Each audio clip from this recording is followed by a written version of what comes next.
యోగాట్ అనేది మిల్క్ కంటే ఎంతో శ్రేష్టమైనది అని మీరు వినే ఉంటారు కదా. ఎందుకంటే ఇది లాక్టోజ్ ఇంటాలరెన్స్ ఉండేవాళ్ళు కూడా తినవచ్చు. పైగా మీకు ఇందులో ప్రోబయాటిక్స్ కర్డ్లో కంటే చాలా ఎక్కువగా ఉంటాయి. యోగాట్ని మీరు ఇంట్లో ఎలా తయారు చేసుకోవాలో ఇప్పుడు చెప్తాను. యోగాట్ని తయారు చేసుకోవడానికి ముందుగా కావాల్సింది యోగాట్ కల్చర్ మిక్సర్. ఇది మీకు అమెజాన్లో దొరుకుతుంది. దీని ఫోటో కూడా ఈ వీడియోలో ఇచ్చాను నేను. ఈ యోగాట్ కల్చర్ మిక్సర్ని ముందుగా తీసి పక్కన పెట్టుకోవాలి. తరువాత 1 లీటర్ పాలు బాగా కాసి మరగనిచ్చి థిక్గా అయ్యేదాకా చేసి హోల్ ఫ్యాట్ ఉన్న మిల్క్ అన్నమాట, దానిని పక్కన పెట్టుకోవాలి. పెట్టుకున్న తర్వాత అది బాగా చల్లారినాక గోరువెచ్చగా ఉన్న టైంలో అందులో ఈ యోగాట్ కల్చర్ మిక్సర్ అనేది వేసి, చిన్న సాచెట్స్ ఉంటాయి, ఒక సాచెట్ ఓపెన్ చేసి అందులో వేసి బాగా ఉండలు లేకుండా కలుపుకోవాలి.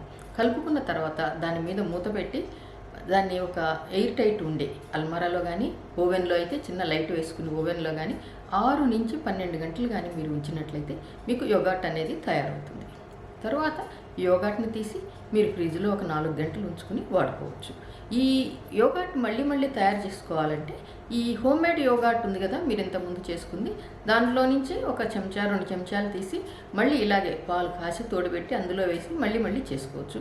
యూజువల్గా 4-5 టైమ్స్ అయిన తర్వాత అలాగా ఈ బ్యాక్టీరియా అనేది కొంచెం డైల్యూట్ అవుతుంది. తర్వాత అప్పుడు మళ్ళీ కొత్తగా ఇంకో సాచెట్ తీసుకుని మళ్ళీ ఫ్రెష్గా స్టార్ట్ చేసుకోవచ్చు.